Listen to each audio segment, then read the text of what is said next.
guys, tamang tambike lang tayo ngayon. Pasyal tayo sa may Laos. So ayan, tinetesting natin tong kanyang navigation. Pero accurate siya, Santa Monica Zone 2, 400 meters. And then mas maganda to pag naka-intercom ka. So maririnig mo yung yung kanyang boses. Maganda panahon ngayon kaya sabi ko bakit hindi ako mag-ride, 'di ba? Para masulit natin tong ating F900R.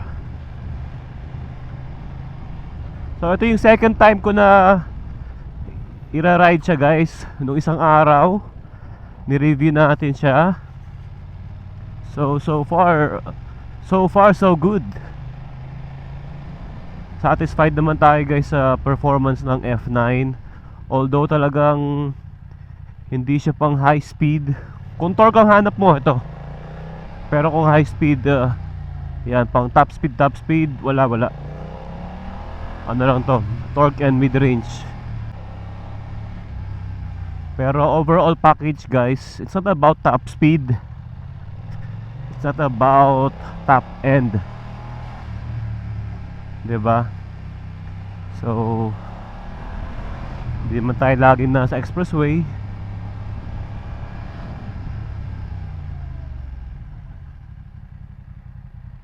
Yan, Santa Monica Zone 4 na pala to.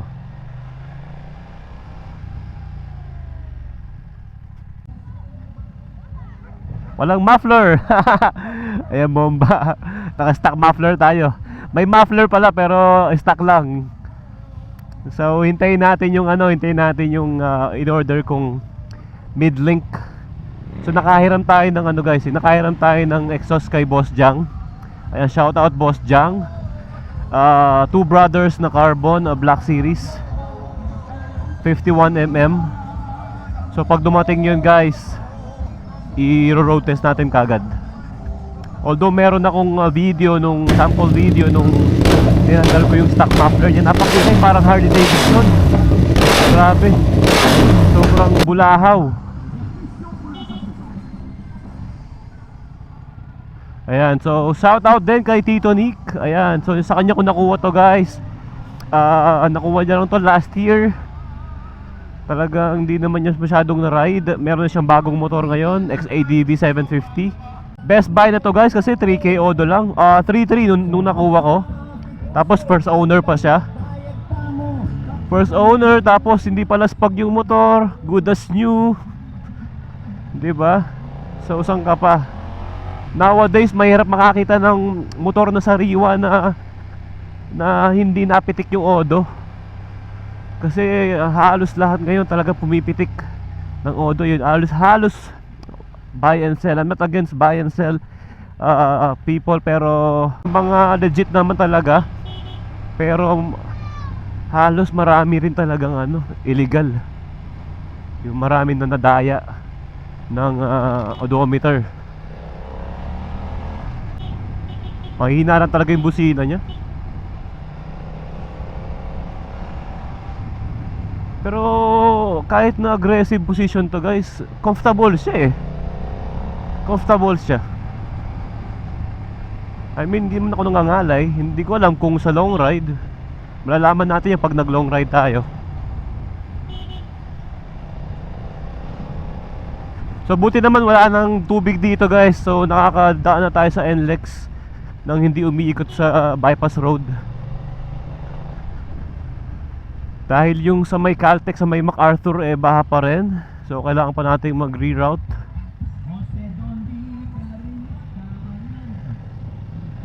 Ayos din to navigation niya.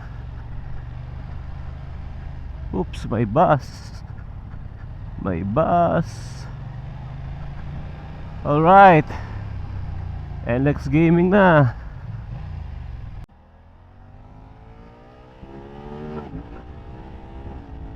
Yun lang talaga yung kanyang quick shifter from first to second gear jerky.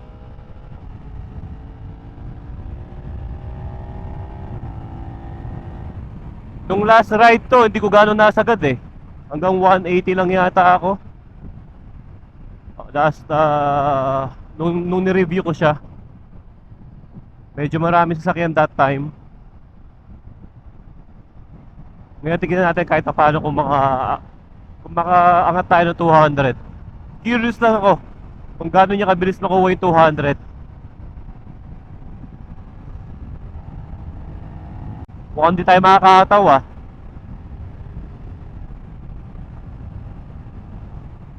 Andiyan na tayo kagad oh. Diretso kaya akong Clark, tingin nyo. Diretso tayong Clark, no? Sige. Let's go to Clarkfield, Pampanga. Ngayon lang tayo naka-ride guys, after how many days? Dahil namatayan nga kami, kaya di tayo nakapag-ride. And then nung nakuha ko to, the next day namatay yung uncle ko. So, syempre, di ko naman pwede mag-ride. So, pagkalibing niya nung Martes, ayan, nag-ride tayo ng nag-ride tayo ng Wednesday. Then ngayon ulit. So, second day ng natin to, ride review ng ating F9. So, sinusulit ko lang siya guys.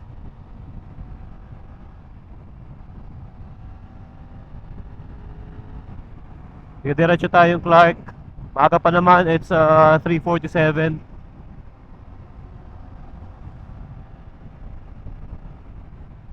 So ride lang tayo guys, medyo busy ang Team Poison. Alam niyo naman, mga may business yung mga yon. Nasa food industry yung iba. So normal na yan, pag per month busy sila.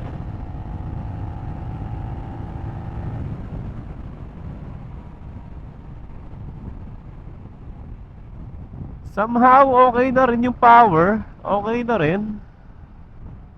From like yung mga 180, kaya naman niya makuha kagad.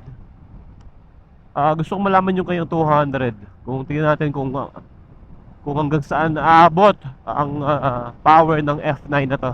F9 na lang, masyadong mahaba yung F900R eh. So kasi ako pag may bago akong motor, gusto ko lagi ko siya nire-ride. Gusto ko ma-familiarize yung motor. And then after that, siguro mga once a week na lang ako magra-ride doon. Pag nagsawa na, benta na kagad. Palit naman ng ibang motor. Grabe, napakarami ko ng, hindi naman napakarami, medyo marami na rin na naging motor. Iba't ibang klaseng motor. Pero hindi ko expected na magkakaroon ako ng European bike, kasi nga ayoko ng European bike dati dahil umiiwas ako sa maintenance and sa cost ng mga kanyang parts. Like for example, kung may masira man, for sure mahal. And then yung availability, baka wala pa dito, baka kailangan pang orderin. Pero ito kasi, kaya medyo malakas loob ko, kasi under warranty siya sa BMW Pampanga ng 5 years. I think engine warranty lang yun eh. And electrical siguro, pero yung mga ibang parts hindi. Pero importante yung engine. Mahal kasi engine ito pagka nasira eh. Yun lang ang cons ng mga gantong bike, yung mga European bikes. Pag nasira talaga, medyo mabigat sa bulsa. Pero ito naman kasi bago pa lang naman to.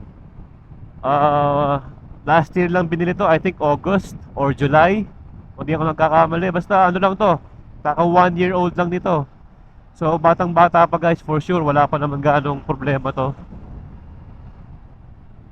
At saka sa pagra-ride ko, wala naman akong na-feel na issue niya na nararamdaman sa makina or sa performance ng motor. Okay naman siya manakbo, 'di ba? Tsaka may warranty, yun ang kinagusto ko dito, kaya ako din siya kinuha. Naka 5-year warranty sa BMW. Tsaka alam ko yung gumamit nito, si Tito Nick, talagang hindi less pag yung motor. Talagang chill ride lang yun, tapos bihira lang siya mag-ride.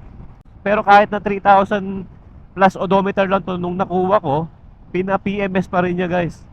Kasi lilitaw sa screen yan na kailangan mo na siyang ipa-service.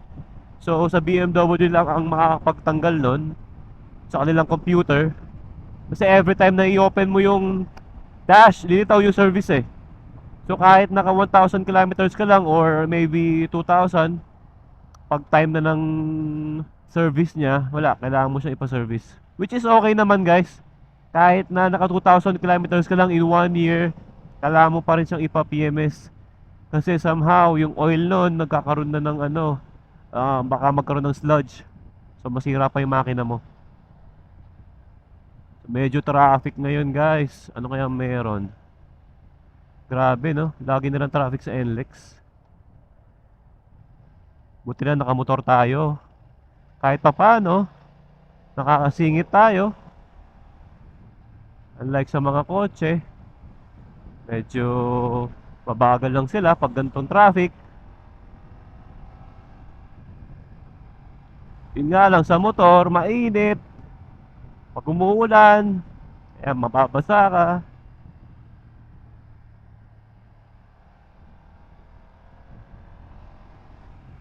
So yung on and off, hindi siya snatchy. Napaka-smooth.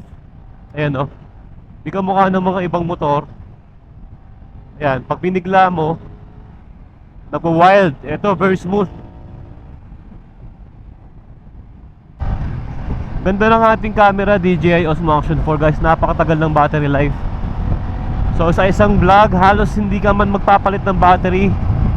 So yung isang battery, enough na. May sukli ka pa. Kahapon nakapag-vlog tayo. Pag-edit natin almost 40 minutes nung natapos. Pero lahat ng videos nasa 72 minutes. Nung na-edit ko nasa 40. Imagine mo 72 minutes. Walang palitan ng battery. Tapos meron pa yata siyang 20% nung umuwi ako. Maganda yung kanyang visor kahit maliit. Walang ganong hangin dito sa akin chest. Yun nga lang, nasa helmet. Puro sa helmet pumupunta. Kasi nakatapat sa helmet ko eh.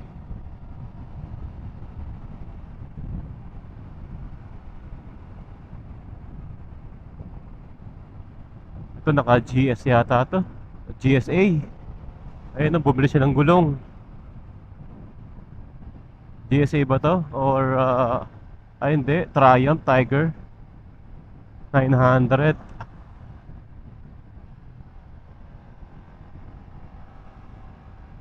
Oo, ayun o. Kung di ako nagkakamali Triumph Tiger 900 yan.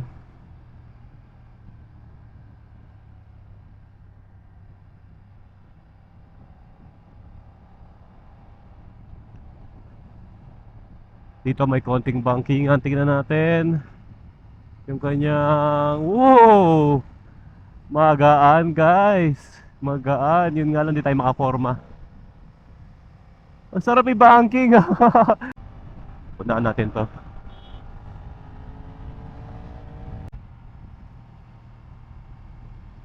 F9.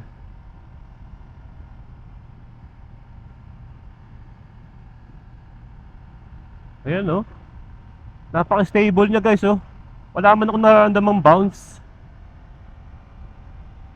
Very effortless. Kaya ito yung dulo niya.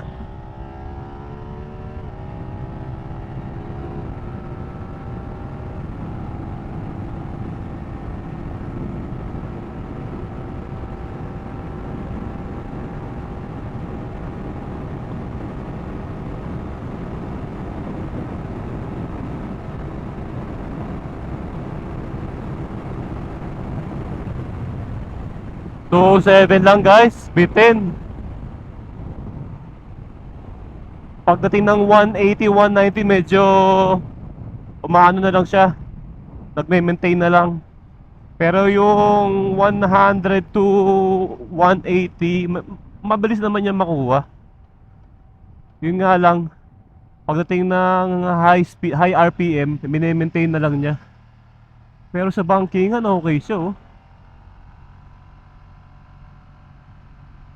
Okay siya guys Magaan siyang magaan siyang dalhin sa bankingan. Yun yung parang pinaka pros ng motor na to. Kahit mabigat siya, sa bankingan okay siya.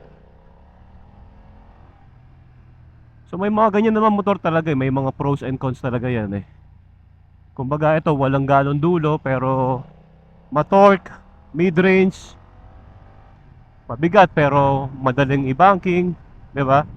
So walang perfect talaga, may mga pros and cons talaga 'yan. Alright, so we are here at Clark Global City. So dito tayo guys, hanap tayo ng coffee shop. Mamaya pagas tayo sa Petron. Karga tayo ng Blaze ulit.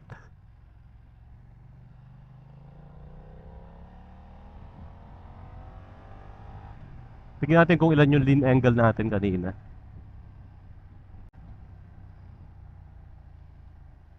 29 dito sa kanan, naka 29 degrees tayo. Oo.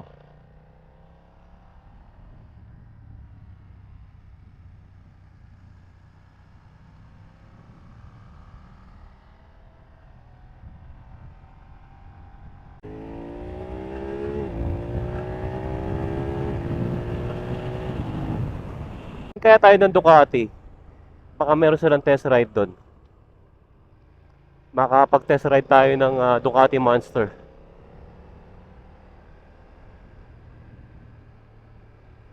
It's nice to be back. Matagal din tayong walang tambay dito sa May Clark. Wala nung nag-uulan. Actually, yung ZX6R ko, di rin yata ako naka-ride dito eh. Di ko man na-ride yun dito. San Fernando lang tayo sa ZX6R. Daan tayo saglit ng Ducati bago tayo magkape. Tignan natin kung baka meron tayong mai-test ride doon. Kahit short ride lang, dito lang.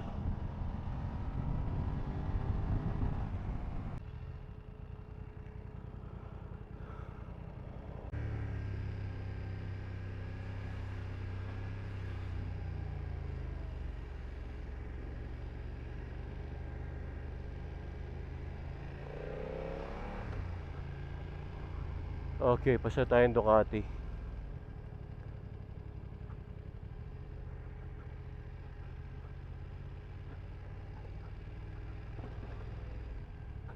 May mga test ride kaya dito.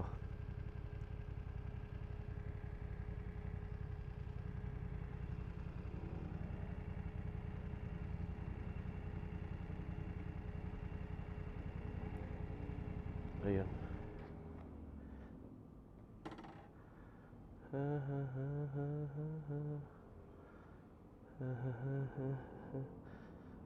Ayan guys, meron silang scramble.